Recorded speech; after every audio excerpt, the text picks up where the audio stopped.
For 30 years, Tanjong Rhu had one problem and it had nothing to do with housing.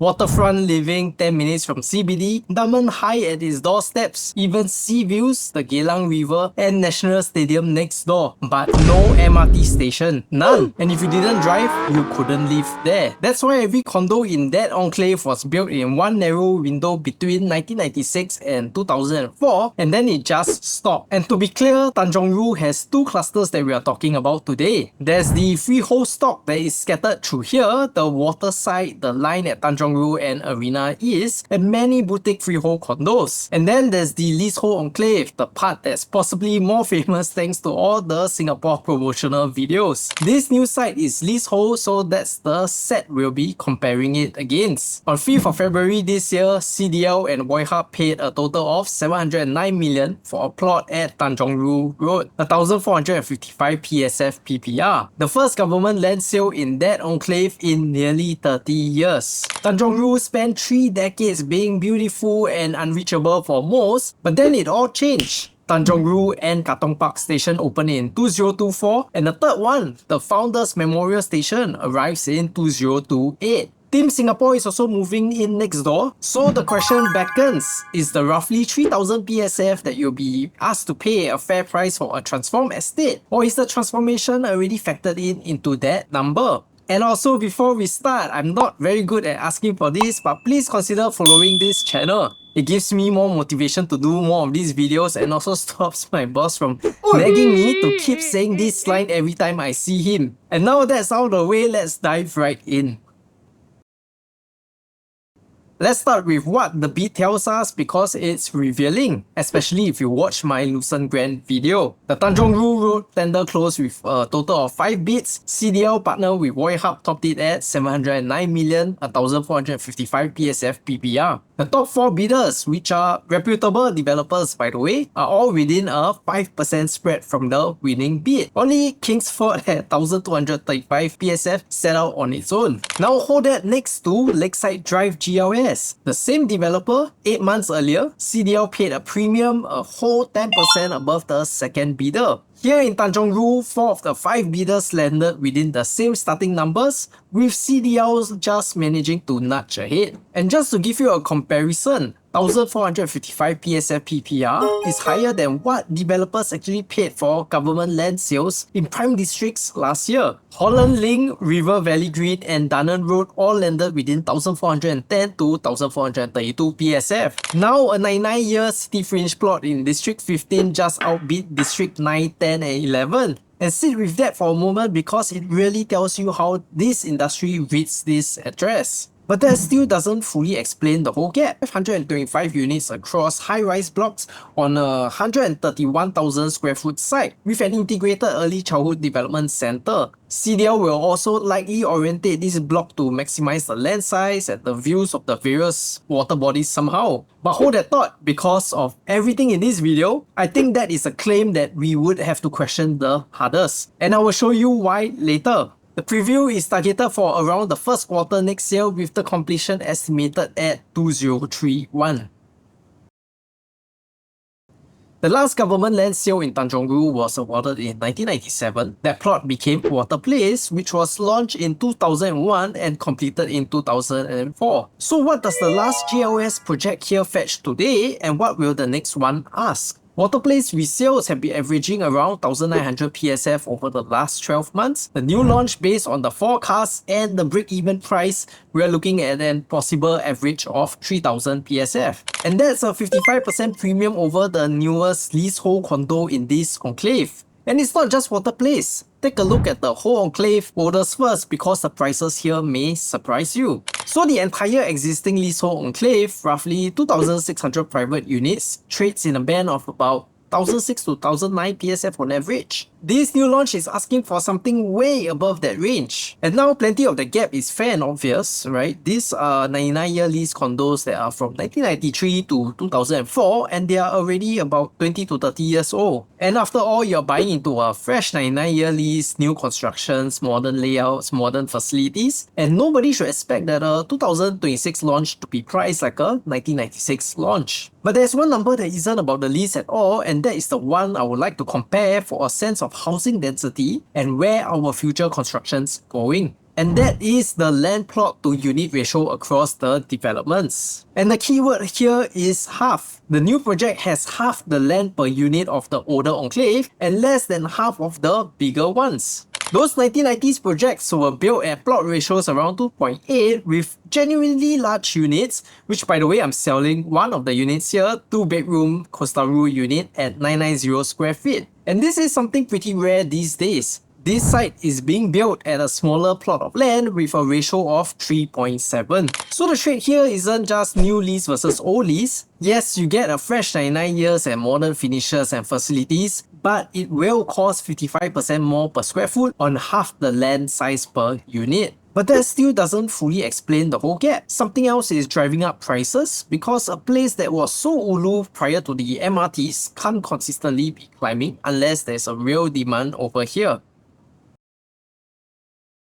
Here's what makes this estate genuinely more appealing in the last couple of years. Number 1, the MRT that never existed. On 23rd June 2024, Tanjong Rhu and Katong Park Station opened along the Thomson East Coast Line. For the first time in the entire estate's history, you could get out without a car. Every single condo that I listed before was built, marketed and sold in an era where there was no MRT. But yet, prices still continue to climb, and this is where it goes to show that the MRT isn't exactly an upgrade to the estate, but rather the removal of one of the objections that kept its demand to begin with. And number 2, we have a third station in 2028, the Founders Memorial Station. It will sit at the end of the estate, effectively Tanjong Rhu's back door. And here's the strange part, it is actually finished. The trains actually run past it every day without stopping and have done so for the last 2 years. It will be officially opened in 2028 in tandem with the Founders Memorial, which brings us to point number 3, the 33-hectare garden. Everyone knows Gardens by the Bay, but do you know that there are multiple gardens and not just one? Bay South is the famous one, the super trees, the domes, 54 hectares of land, and then there's Bay East, 30 over hectares of reclaimed land sitting directly across the Marina Reservoir, which has been an unfinished interim landscape since Gardens by the Bay opened in 2012. It has been closed to the public since October 2023. And what it reopened as around 2028 is a different proposition entirely. The Founders Memorial at its center, 5 hectares commemorating Singapore's first generation leaders, surrounding by a garden built to tell the garden city and the water story. Exceptionally patriotic seeing that we are coming up to National Day at this point of recording.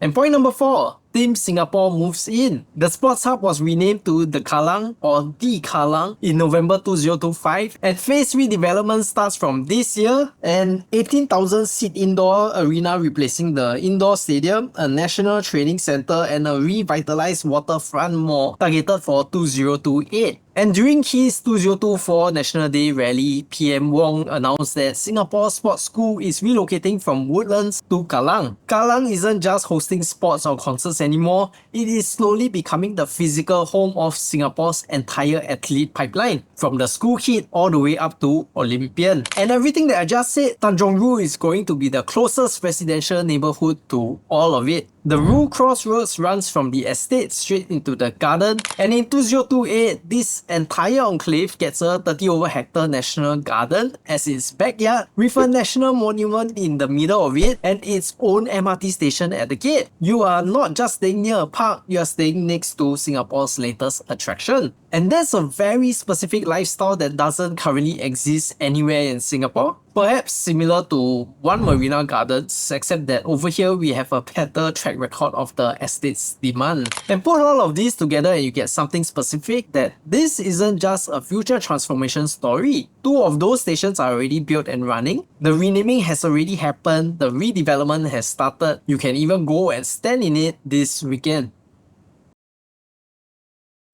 But now the harder question, and this is where I will slow down if I were to be buying a unit over here. 3 pieces of evidence tell me to be careful. So first, every owner in Costa Rhu, Pebble Bay, Century Green or even Water Place bought into a no MRT estate and woke up one day with one right in front of them. They didn't pay anything for it and their units sit in the 1,600 to 1,900 band today. If the transformation factor is being violently repriced over here, you would expect that existing stock to have torn upwards in price already. But the truth is, the prices here climbed, but it didn't soar like what we've seen in some estates with transformation plan. And second, this is the freehold stock I said that we will set aside today, but the numbers are too useful for us to skip. Arena East Residences sits at Tanjong Rhu Road at the Katong Park End, 107 units. And over the last 12 years, it has averaged around 2,800 PSF and its median has actually drifted down since its launch day. The line at Tanjong Rhu, also a small development, has been trading sideways ever since it launched as well. And now you have to read that part carefully again. Because relatively newer freehold projects on these same roads are currently transacting below what this new 99-year leasehold project is projected to launch at. And if freehold prices continue moving like that in this estate, how would the leasehold project here potentially perform? And let's be clear, I'm not calling it an apple-to-apple comparison, but this actually tells you where the market's actual accepted price for a new product in this address sits right now. And it seems like it may not be $3,000 PSF, especially for a 99-year leasehold project. So hopefully whatever prices we've seen from Arena East Residences or the line at Tanjong Rhu is because they are small developments and maybe just not as desirable to the mass market. Because when we take a look at the Waterside numbers, which is the other bigger freehold development over here, the numbers shows that it is clearly on another level. And the third point is the reason why I told you to hold that thought about the views. You pull up the master plan for this pocket and you will see two plots side by side. CDL side carries a plot ratio of 3.7 and directly beside it sits a second plot at 3.5. And that one is Tanjong Rhu Close on URA's confirmed lease of the second half of 2026. It is 1.23 hectares expected to yield around 500 over units and it goes to tender later this year in November. So just on this land alone, roughly 1,030 units. And the second half of the supply hasn't even been tendered yet. And now about the views or even waterfront living like what this estate sells. This launch is going to be flanked by almost all ends. In the south, we have the next development that is coming up for tender. In the west, we have Parkfront. And on the north, we have Tanjong Rhu Riverfront. And those BTOs that are around you are going to be 29 stories tall. That means that there are multiple developments rising simultaneously on all three sides of this plot. And CDL cannot build way above this problem because there is a hard ceiling on this side which caps the project at roughly 30 stories. And this is deliberately in line with the surrounding HDB blocks as well. So nobody's going to be above anybody's neighbor over here. But yes, there will genuinely be excellent views here, but they will be specific stacks on specific floors facing the Singapore Swimming Club. And this is also assuming that you can see past the blocks in Waterside.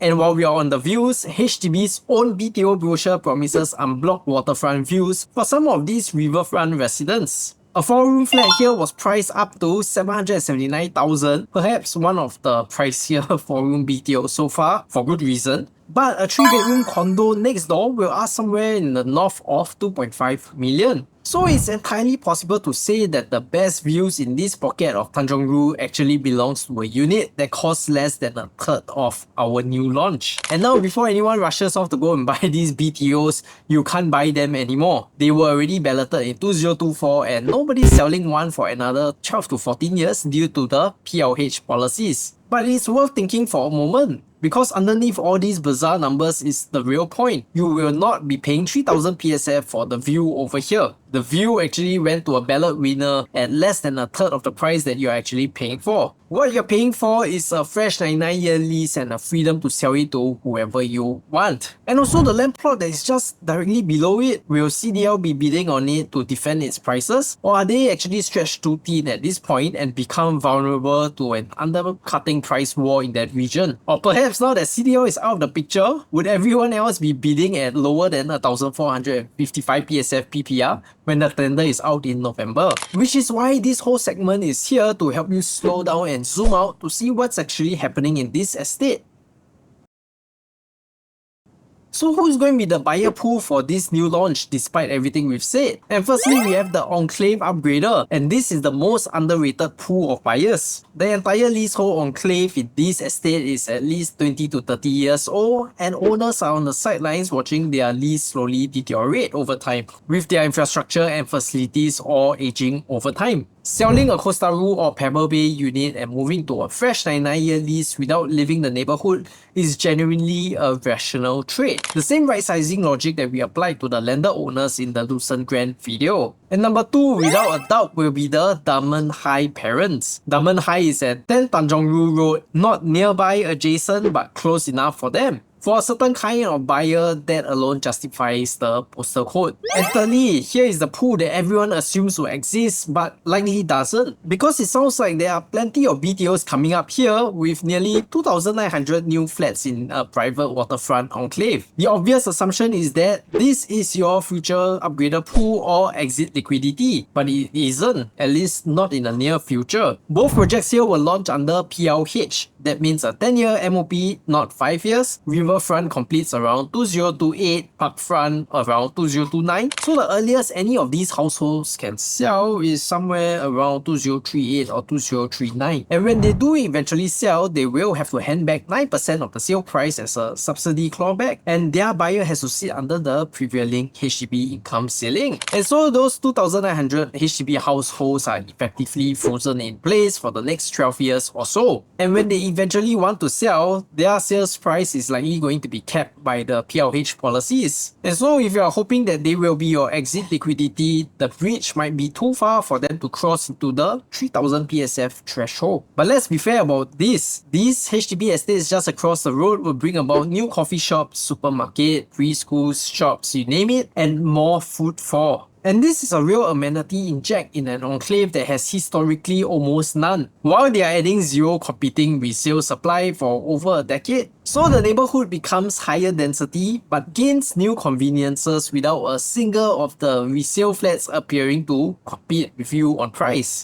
And that's the trade-off here. There is no upgrader pool, but there's also no competition between the HDB and the private market. And if this is your kind of breakdown you want before you even step into the show flat, give this video a like so that it encourages me to do more of these videos. And so all in all, this is not a speculative bet on a master plan. The infrastructure that transformed Tanjong Rhu is already built and open or even under construction right now. The estate genuinely has changed permanently in a way that it cannot unchange. 30 years of beautiful but you will need a car era is over. But what you're asked to pay is a rough 55% premium over the newest leasehold condo in this enclave, and at a moment where a freehold project on the same road is transacting below the projected launch price, with also very restricted views in the waterfront living estate. And while the existing estate that has received the transformation already hasn't even broken out in price. The transformation here is real, but the question is whether much of the transformation is really sitting in your entry price. And so you can consider this launch if you want a fresh 99-year lease in an estate that has structurally changed. You have to assume a more than 10 years holding horizon that carries you into the PLH stock MOP dates, and also because you value new products and also appreciate the entire Tanjong Rhu lifestyle and transformations coming about. And you can actually consider the leasehold enclave if you want this address without the premium. Costa Rhu, Pebble Bay, Century Green and Water Place gives you the same waterfront and the same MRT, the same Diamond High and the same of everything that's coming, and even closer to Founders Memorial at somewhere near half the PSF. The trade-off here is genuine and you should really weigh it honestly. 20 to 30 years is already off the lease, older facilities, and of course a whole rental budget on top of it. And you can also consider waiting if you are not convinced by the data right now. The preview for this new launch is only targeted for the first quarter of next year, and the adjacent land to us, which is Tanjong Rhu close tender, would likely close before that. So you will get to see what the neighboring land was sold for, and therefore roughly what the project next door will have to sell at. And that's, in my opinion, genuinely a very useful free option, and very few new launches will have something side by side like that for you to compare it with. And by the way, Tanjong Rhu is one piece piece of a much bigger pattern. Every new condo in this cluster of Singapore is now forming along the Thomson East Coast line. And that's a video on its own, and subscribe it if you want to see it when it happens. So the question here isn't whether Tanjong Rhu is a good estate. It clearly is, with prices all trending upwards, and it's a better one than it was 2 years ago before the MRTs. But the question should be whether the price you're being quoted for this new launch is fair to you, and whether it has any more of this transformation value beyond that. Buy into the data and not the show flat. And tell me in the comments, would you prefer to buy the new launch at 3000 PSF or the older enclave stock at nearly half of the PSF? And if you want to run your own numbers against these estates, your timeline, your financing, and your exit window, drop me a DM at 9697 1000. My name is ASAP, and I will see you in the next video.